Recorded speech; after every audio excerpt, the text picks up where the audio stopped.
Hello everyone, welcome or welcome back to my channel. I'm Passionate Kelsie and welcome to this very passionate vlog. So everyone, today is going to be a scrunchy kind of day, I gotta say. I have been making scrunchies, yes, but also the orders have not stopped coming in. I have a lot of scrunchies to make before spring break is coming next week. I am going out of town with my family, so my goal is to complete all of these scrunchie orders before I leave. At least half of them, if not all of them. Now, currently I have 14 orders, which doesn't sound bad. I just had 27, so I've been putting in the work, but all of these 14 orders include multiple scrunchies, some of them going up to 6 scrunchies a piece, so 14 orders, yes, but that is still a lot of scrunchies. That's what I'm gonna do. We should stretch out, get ready. We're gonna be making scrunchies all day. Come along. I'm gonna be honest, guys. I do not stretch my hands every day, which is interesting because I did color guard, winter guard for 5 years, middle school, high school, and we stretched our hands like every day. Every time we had a practice, we would start with like 30 minutes worth of stretching on our hands and whatnot. And I don't know, I guess that helped me, but I never do it anymore. What I need help with now is my shoulders. My neck, like the back of my neck anyway. I'm going to get started on our first order of scrunchies. This is for Sage. 4 scrunchies. We have 1 plonk, 1 plum, 1 pastel lilac, and 1 super greens. I have a plonk and I need a plum, pastel lilac, and a super greens. If you may tell, I already put these out last night as just like prep. So this one is halfway finished. I'm gonna go through that, and then we've got 2 more to make.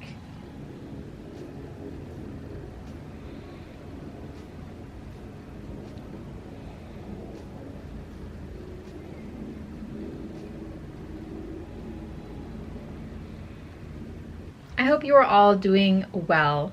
I myself am doing okay. For one, I'm happy that it's spring, that it's getting warmer. I hate being cold, so this is like peak time. I want to be warm forever, okay? It has been super windy, as lots of people pointed out in my last vlog, so you can definitely hear it.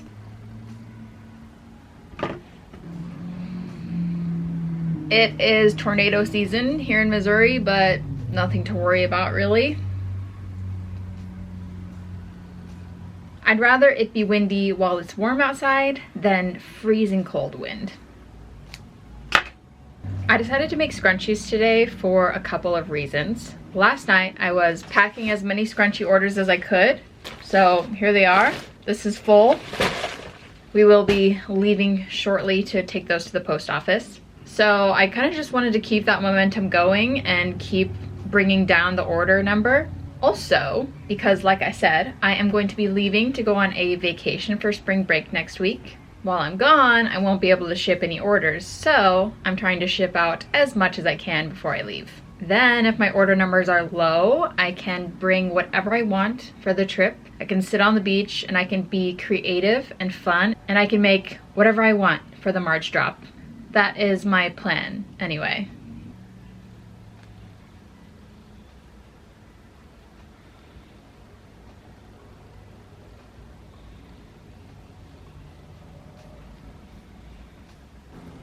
Bye, Nedgy.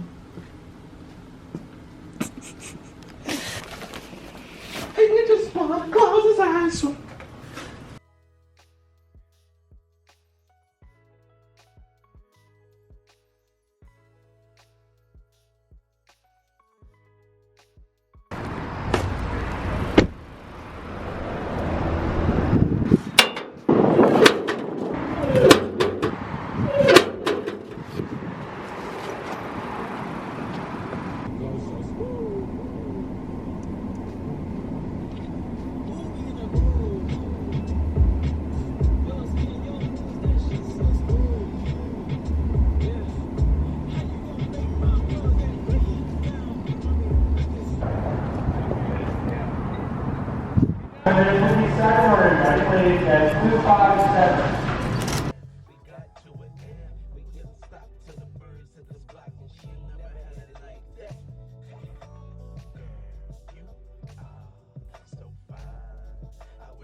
We're back from our adventure. I made one and oh wow, this is almost done.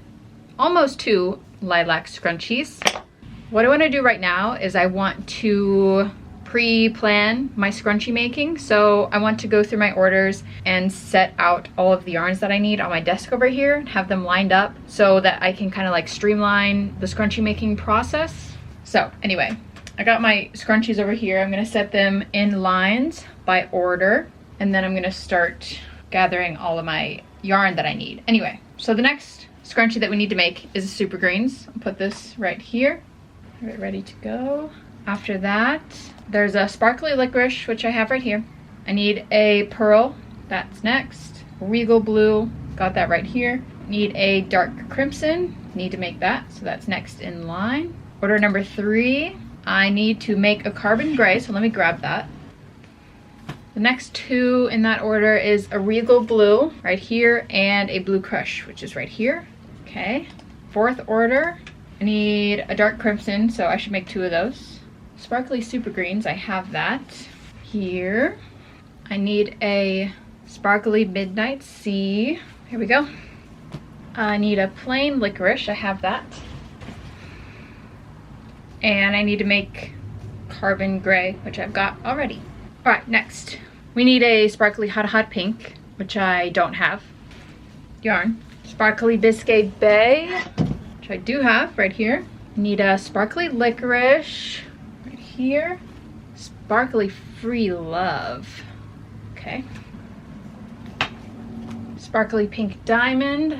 I have one of those, yes. Now I need a Sparkly Fire. Sparkly Pink Diamond, Sparkly Fire. Okay, now my desk is full, so I think this is a good stopping point.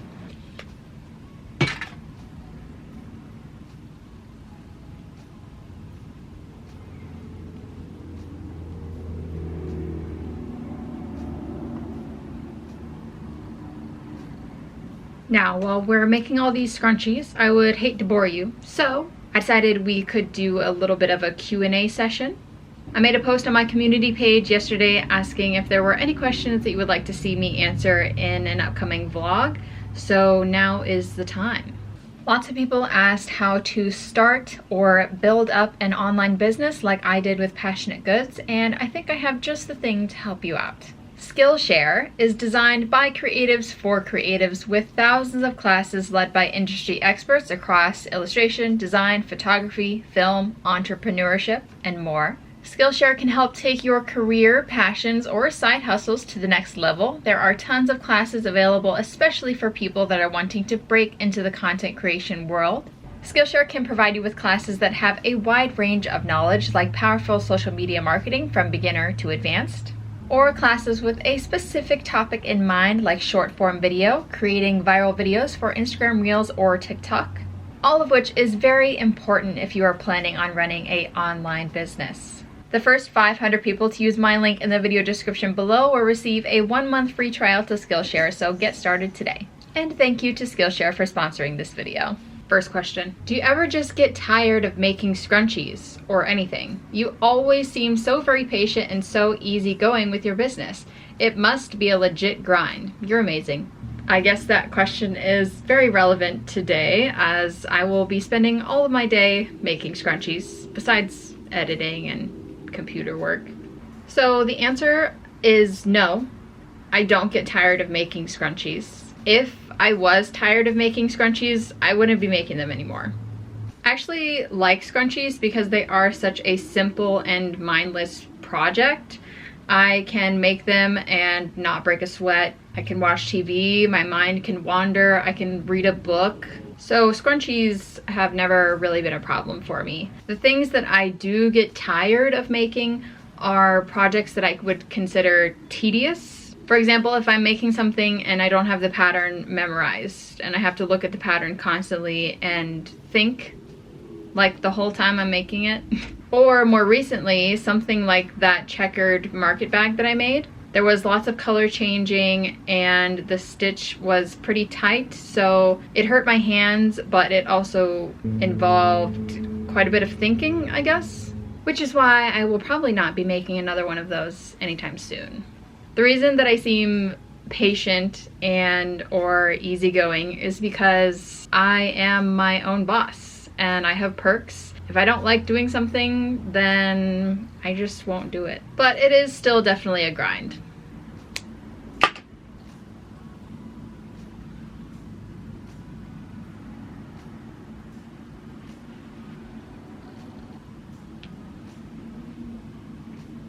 Will you be doing a rainbow version of the color videos?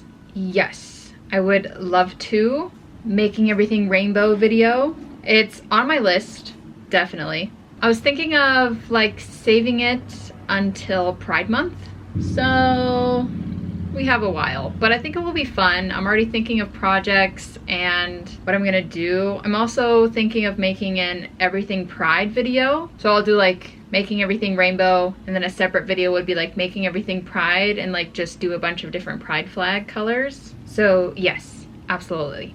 Could you do more collabs with knitting/crochet creators? I really enjoyed the Granny Square blindfolded one. Yes. By the way, the blindfolded Granny Square video is very fun. If you haven't seen it, you should go watch it. I absolutely want to make more collab videos. If you guys have ideas for like specific collab style videos, let me know. The reason that I don't make collab videos very often is because all of my friends live everywhere else. I have met up with them twice. We usually take a trip once a year. We've done it for the past 2 years. So on the next trip, I will definitely try to squeeze in some videos. Last time I was only vlogging. It was just kind of like regular vlog content, but I would like to do at least one of those themed videos like the blindfolded Granny Square. It is really fun and I love having friends in the fiber arts world. I'd love to do more collabs. It's just that nobody lives here and traveling is definitely a thing.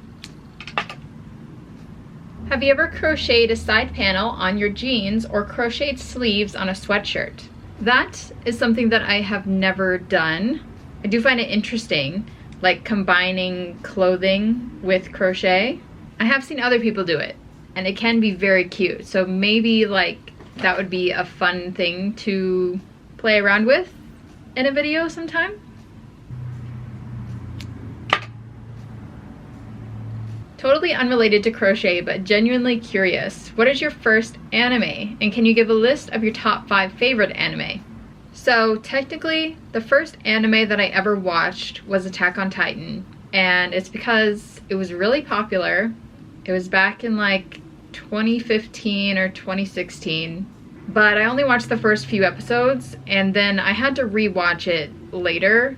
So I don't know if that counts. But the first anime that I watched all the way through was Naruto, and I watched that because of Caesar.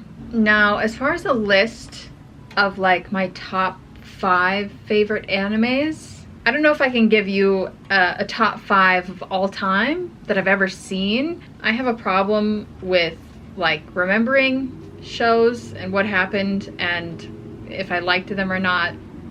I usually forget close to everything, but I can tell you some animes that I'm really enjoying right now. I really like Demon Slayer. New movie is coming out sometime soon. They just dropped the trailer for it. I'm excited. Right now we are watching Solo Leveling every Saturday. I love it. I think it's really fun and fantastic, simple anime so far. I love Free Ren Beyond Journey's End. Really cute, fairy tale, magic, just like awesome all around. Good animation. One anime that I recommend everyone watch is Full Metal Alchemist Brotherhood. That one definitely made me feel things. Oh, and I also really enjoyed Steins Gate.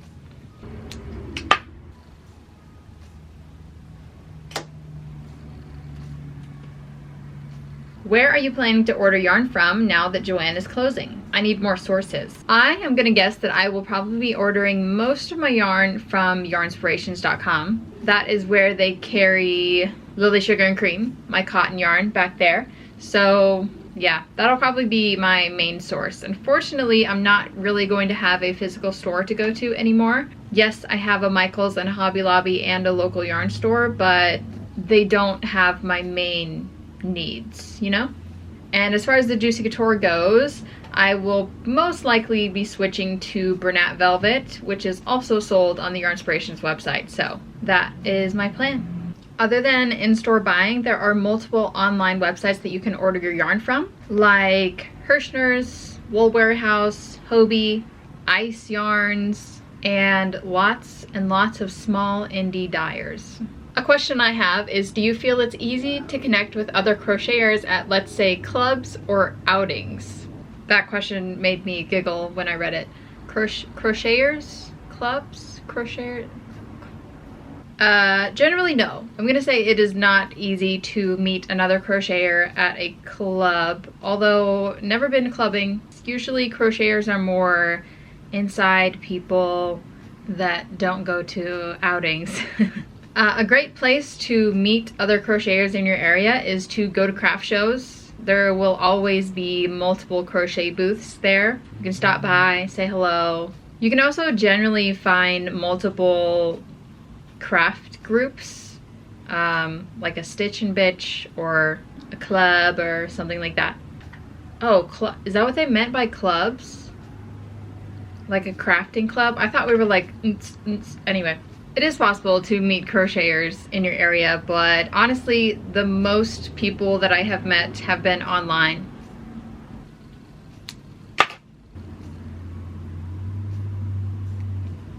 Do you use a postal meter to print your labels to ship your stuff? If not, what do you use at home? I had to Google postal meter. I had no idea what that was, but no. I don't use that. I use a label printer. Specifically, I have a Dymo label writer 4XL.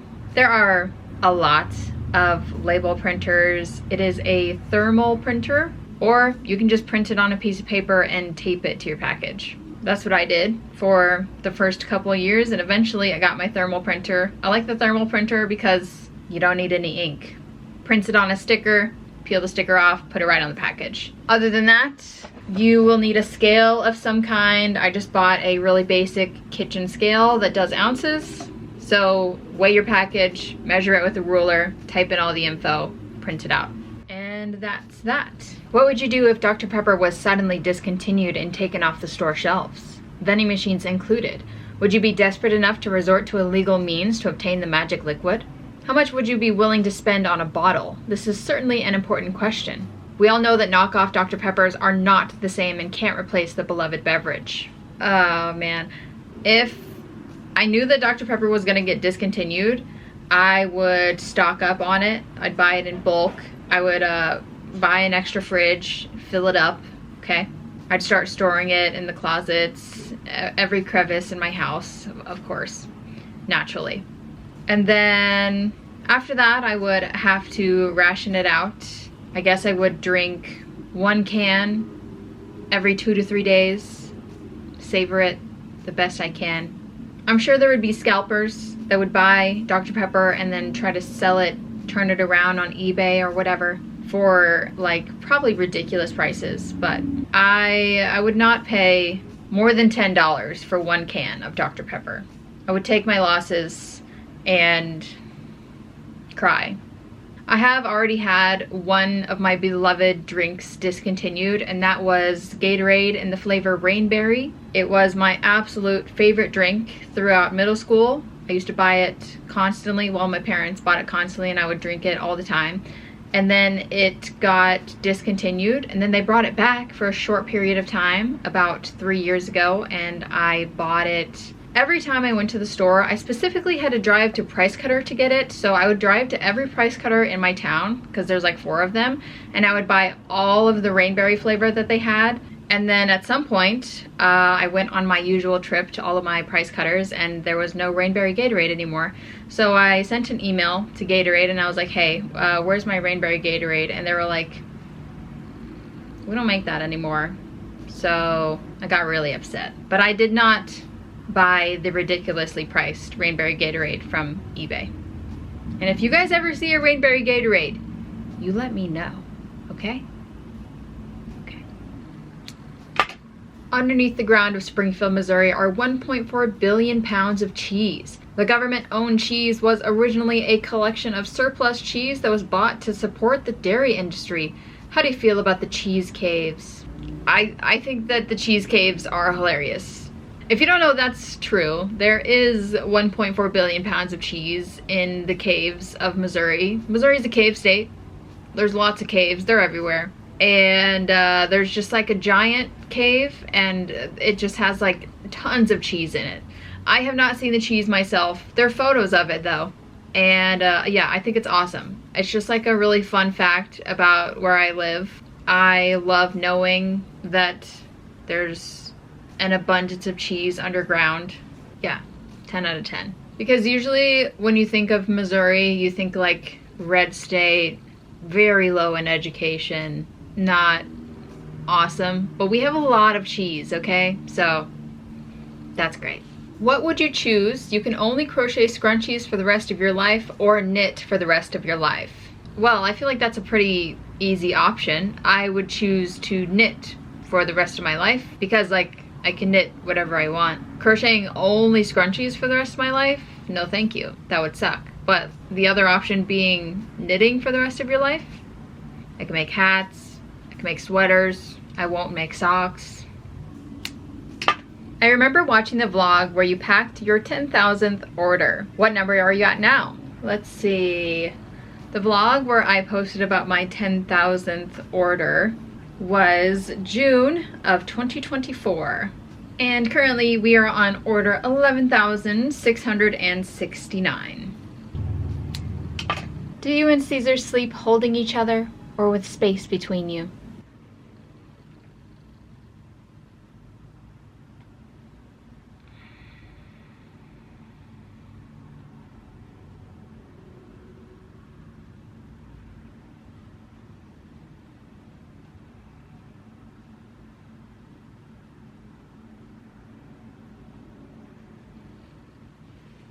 If money and travel time were no object, what would be your dream location for your next crochet trip with your friends? Honestly, I would love to visit my friend Zach from Crochet Me Zaddy in Australia.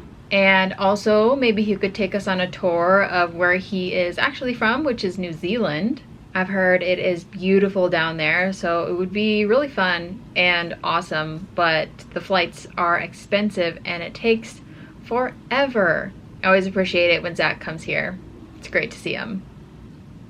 When you said that your pricing is based on vibes, what does your thought process entail? So generally what I mean by that is how much did I hate making this thing?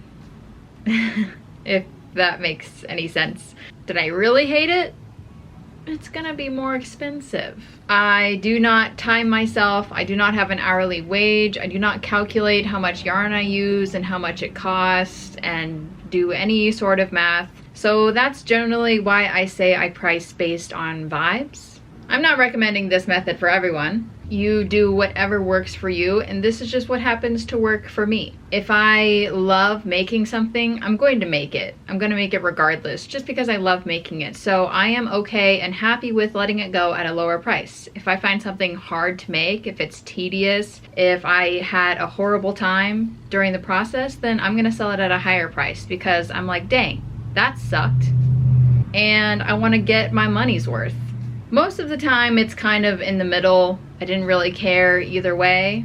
Then I just go online and kind of just look up a market price for it. The average, what are most people selling it as? And I go with that.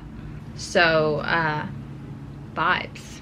Do you ever feel like you're getting burnt out on crochet and making YouTube content? What do you do to combat burnout? When you're feeling burnt out but still need to crank out content, how do you recharge yourself? Do you ever get burnt out from crocheting? Quite a few questions about burnout. I guess my answer is interesting. I would say that I don't get burnout from crocheting. I always want to crochet. I can get burnout from a specific kind of project. Like if I'm making something really big, it's taking a long time, or it's taking a lot of mind power, then I don't want to work on it anymore. But I can always crochet something else, like scrunchies. They're small, they're quick, satisfying, and I don't have to think. If I'm ever feeling like I don't particularly want to crochet, then usually I can go knit because they are different. It works my hands differently. It's a different way of thinking and it just works for me. Now, I will say I absolutely do get burnt out from making content, posting YouTube videos, and being on camera all the time. Because of the fact that my content is based around crochet, and crocheting items usually takes a long time, it's hard for me to make like a one and done kind of content. Like, rarely ever am I just sitting down for a couple hours and it's like, okay, I'm gonna film a YouTube video. Most of the time, I'm filming throughout the entire day over multiple days. And it gets hard. Sometimes I feel fake. Sometimes I feel like I have to be putting on a show. I'm not always in the best mood. So yeah, it can be pretty easy to get burnt out from that. Especially when you consider the fact that I am an introvert. I am not a social person. I don't like talking to people. It makes me uncomfortable. I'm nervous a lot, and that's just me. It took me quite a while to get comfortable speaking to the camera, but still, nobody's here. The best way that I recharge after getting burnt out from making content is to watch TV by myself and crochet something without worrying about filming it. And honestly, those are like some of the best days when I can just crochet by myself, when I can just pack orders without worrying about setting up my camera, moving my camera, pressing record in between every package. Burnout is a hard thing that everyone deals with, but we just gotta keep pushing through it, and especially because this is my job. I gotta do what I gotta do. What do you use to edit your photos for your website? So right now I use an app called Photo Room. I like it specifically because it automatically will take out the background on any photo that you upload, and you can make it a solid background. You can do an AI background. You can insert a photo of whatever you want as the background. You can blur the natural background that it already had. You can do a lot of stuff, as well as you can edit the photo. There's brightness, saturation, sharpening, all that stuff, and you can add text. You can do a lot of stuff in there. Right now, I pay for the app. There is like a yearly subscription or something, but honestly, at first, whenever I downloaded it, it leaves a little watermark in the corner that says Photo Room, and what I would do is I would just make the photos and export them, and then on my phone and my camera roll, I would just crop out the watermark, and there you go. It is a nice app, but to be fair, you should have like a good base photo anyway. Try to use natural lighting to the best of your ability, and other than that, you should be good to go. What is the deal with Terry? Doesn't he like fame, or is he some kind of undercover agent? So many questions. I don't know if I should talk about this, but Terry is an undercover agent, actually. No, Terry is just an independent man, okay? He's very old. He's 15. He has bladder issues, so he wears a diaper. He likes his alone time, so he's not usually in here. He's in here right now, actually. I can show him to you. Sir Terry. Yeah. Here you go, buddy. No, but really, Terry was Caesar's dog when we met, and he is still very much Caesar's dog. He likes Caesar better than me, and he doesn't spend much time in my room. Neji, on the other hand, he is my baby. He's a big mama's boy. He follows me around everywhere, and he is needy. He's pretty needy, so he tends to show up on camera more. One last question for the day. Do you see yourself still killing it as a crochet businesswoman 10 years from now, or do you think your business will morph into another branch someday? That is an interesting question. I think that I will just ride the wave, you know? Right now I'm crocheting, it's working, people are watching, and I will keep doing that until either people stop watching or I'm not happy anymore. I do think I will probably keep crocheting for a long, long time unless something happens where I can't crochet anymore, like something happens to my hands, my wrists. And if that does happen, I would like to branch out into other kinds of fiber arts. Things like quilting, sewing, cross-stitching, embroidery, things that are less intense on the wrists. I'm sure things will change as I get older, of course, but whatever I'm doing, the business, still gonna be me. Still gonna be Passioknit Kelsie forever. Yeah, I think that's all I've got, guys. Here are all of our lovely scrunchies that I made. We have 1, 2, 3, 4, 5, 6 orders done. I'm gonna go ahead and pack all of those up and we will call it a day.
Well, here we are. We made quite a few scrunchies and we packed quite a few orders. We didn't get to all of the orders, but that's okay. I will definitely keep working on them in my free time. And I'm gonna say it's pretty likely I'll get all of these done before I have to leave. So I want to say thank you all so much for watching. If you made it this far, I appreciate you.